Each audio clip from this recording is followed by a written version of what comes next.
It's a great day at Byrider. My name is Maya, and I'm here to teach you about the difference between all-wheel drive and four-wheel drive, which I certainly thought was about the same thing, but it is most definitely different.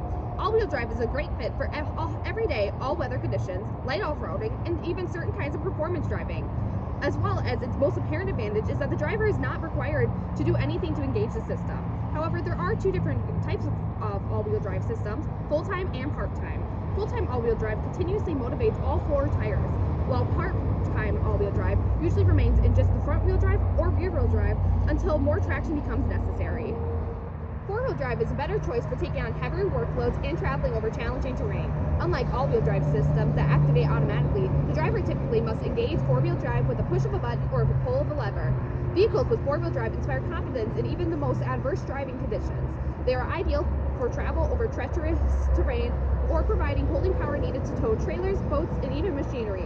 The disadvantages of four-wheel drive include the heavy-duty suspensions that often accompany them, making the trucks or SUVs' ride quality harsh and unforgiving, while also yielding a lower fuel economy due to the extra power needed to drive all four wheels and additional weight on the system components.